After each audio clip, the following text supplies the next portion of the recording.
ओम श्री साईनाथाय नमः। बाबा को खुश करने के लिए बाबा के भक्त बहुत कुछ करते हैं। बाबा की हम ये जानना चाहते हैं कि आखिर हमारे साईनाथ को ऐसा क्या पसंद है जो करने से हमारे बाबा प्रसन्न हो जाएंगे और उनकी कृपा हम पर हो जाएगी। कई बार हम लोग बहुत लोगों से पूछते हैं, जब नए नए होते हैं, हमें नहीं कुछ पता होता, तो बहुत सवाल होते हैं हमारे मन में कि क्या होगा, कैसे होगा, बाबा को कैसे खुश करें। आपके मन में भी होते होंगे ना। तो देखिए, इसको मैं बहुत ही सिंपल तरीके से आपको बता दूं ताकि आपको समझ में भी आ जाएगा और आपके मन में कोई उलझन या दुविधा भी नहीं रह जाएगी। तो कुछ 5 चीज़ें हैं जो मैं आपको बताती हूँ और मुझे उम्मीद है कि आप समझ जाओगे और आगे से आपको किसी से पूछने की आवश्यकता भी नहीं पड़ेगी। तो हमारे साईनाथ, जिनकी पूजा आराधना में कोई आडंबर की ज़रूरत है ही नहीं, ये तो आप सब जानते हैं कि बाबा ने अपने भक्तों के लिए बहुत ही सिंपल, बहुत ही सादा जीवन बिताया है। और वो अपनी पूजा में भी कुछ ऐसा नहीं कहते कि बहुत सारे विधि विधान हैं, ये करना है, वो करना है, ऐसा बाबा ने कभी नहीं कहा। तो आइए ये जानते हैं कि हमारे बाबा कैसे प्रसन्न हो सकते हैं, वो भी बहुत सिंपल तरीके से। ठीक है, कुछ चीज़ें ऐसी हैं जो हमें करनी नहीं, सिर्फ अपनानी पड़ती हैं और उससे सब कुछ ठीक हो जाता है। तो आइए बहुत ही कम शब्दों में आपको पूरी बात समझाने की कोशिश करूँगी। उम्मीद करती हूँ कि आपको मेरी बातें समझ में जैसे हमेशा आती हैं आज भी आएंगी। तो पहली चीज़ कि हमारे बाबा ने बहुत सादा जीवन व्यतीत किया। बाबा को किसी चीज़ की कभी ज़रूरत नहीं थी। बाबा ने कभी किसी से नफ़रत नहीं करी। जो बाबा से नफ़रत करते थे, बाबा ने उनसे भी कभी नफ़रत नहीं की। जो बाबा से उठने आए, बाबा ने उनको अपने से ऊंचे उठाया, उनकी हेल्प करी, लेकिन कभी किसी से नफ़रत नहीं करी, किसी को कुछ बुरे भले शब्द नहीं कहे। लेकिन ये हमारी लाइफ के लिए बहुत मुश्किल है, इसे अपनाना भी बहुत मुश्किल है, क्योंकि कभी कभार हमें कोई बुरा भला कहता है तो हम बोल देते हैं, अरे तुम कौन से बहुत सही हो। तो यही चीज़ें कंट्रोल करनी है, लेकिन करना बहुत मुश्किल है, बहुत ही ज़्यादा मुश्किल है। हम कह देते हैं हमसे हो जाएगा, पर ये चीज़ बहुत मुश्किल है। लेकिन हाँ, उतनी भी नहीं है, आप कर सकते हो। यदि कहीं पर भी आपकी कोई निंदा कर रहा है, आपकी कोई बुराई कर रहा है, आपको बुरे भले शब्द कह रहा है, तो आप क्या करो, वहाँ से हट जाओ, वहाँ से दूर हो जाओ, इग्नोर करने की कोशिश करो, लेकिन बहस मत करो। क्योंकि आपकी ज़ुबान से निकला एक एक बुरा शब्द बहुत प्रभाव देता है आपकी ज़िंदगी पर। क्योंकि कहते हैं ना, एक बार बोल दिया तो वो इंसान खुल जाता है, फिर उसकी आदत पड़ जाती है। जो काम हमने कभी नहीं किया, यदि 1-2 बार आप कर लो ना, फिर आपको करने में झिझक नहीं होगी, आप आराम से कर सकते हो। इसलिए इस चीज़ को कंट्रोल कीजिए। यदि कोई आपको बुरा भला कह रहा है तो अपनी वाणी से, अपने मन से किसी के लिए बुरा मत सोचना। आपका साईं आपसे खुश है।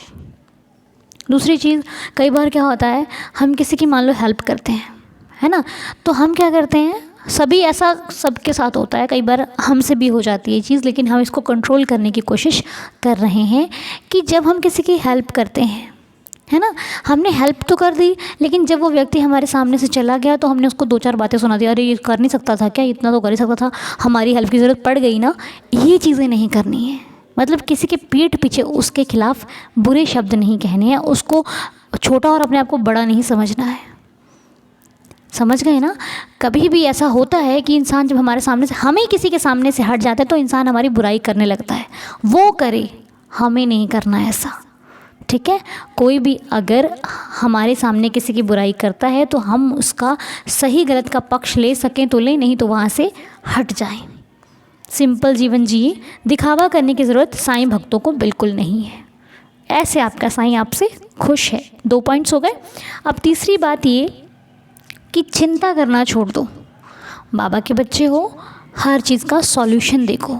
जब किसी समस्या में फंस जाओ ना, तो समस्या को नहीं देखना, आपने सॉल्यूशन को देखना है कि इसका सुझाव क्या है।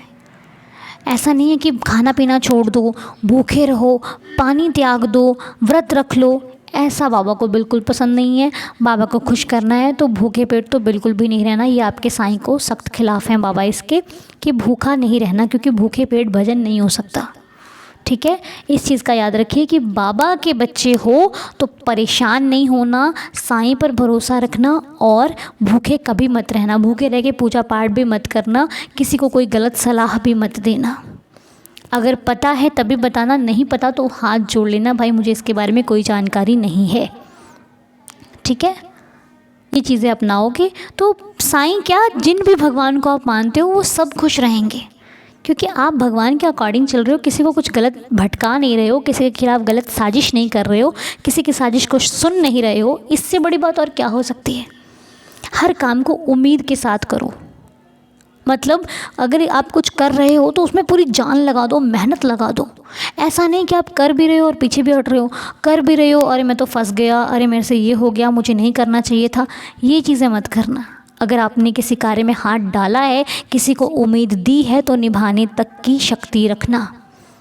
ठीक है, अगर आप किसी के साथ वादा करते हो तो निभाने तक की हिम्मत रखना, तभी वादा करना, अन्यथा नहीं करना।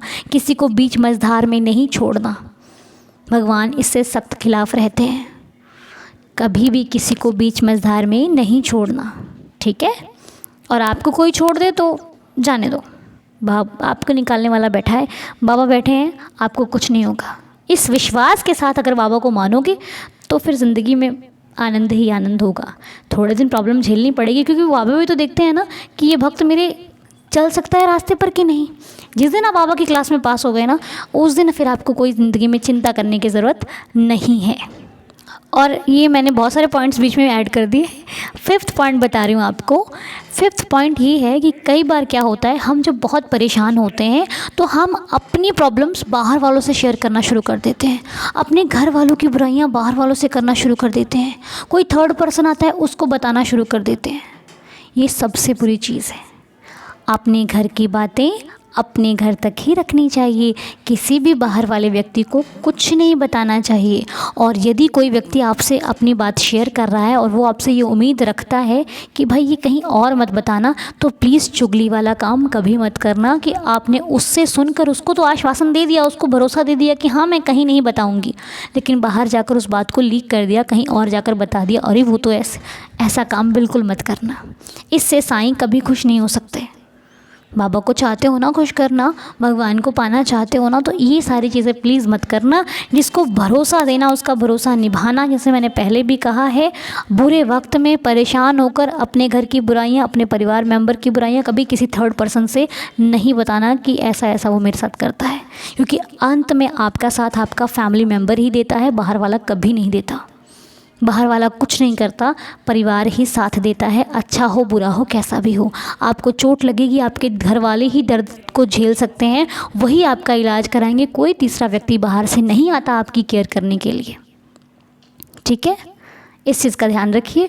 बस इतना ही कहना चाहूँगी। और हाँ, बाकी आप खुद इतने समझदार हैं कि आप अपनी लाइफ को कैसे जीना है वो जानते हैं। मैंने कुछ पॉइंट्स रखे हैं जो मुझे ठीक लगे, वो मैंने आपके साथ शेयर किया। यदि कोई शब्द मुझसे गलत निकल गया हो, कोई भूल चूक हो गई हो वीडियो में, तो मुझे माफ़ कीजिएगा। लेकिन ये सारी बातें जो मैंने आज तक देखी हैं वो मैंने आपके साथ शेयर करी। उम्मीद करती हूँ आपको वीडियो अच्छा लगा हो तो कमेंट बॉक्स में ज़रूर मुझे बता कर जाइएगा। और यदि आप इस परिवार के नए सदस्य हैं तो ज़रूर इस परिवार से जुड़िए, चैनल को सब्सक्राइब कीजिए। और बस ऐसे ही साईं साईं का नाम लेते रहेंगे। बाबा हैं तो सब कुछ संभव है। फिर मिलेंगे आपसे नेक्स्ट वीडियो में, तब तक के लिए जय जय साईं राम।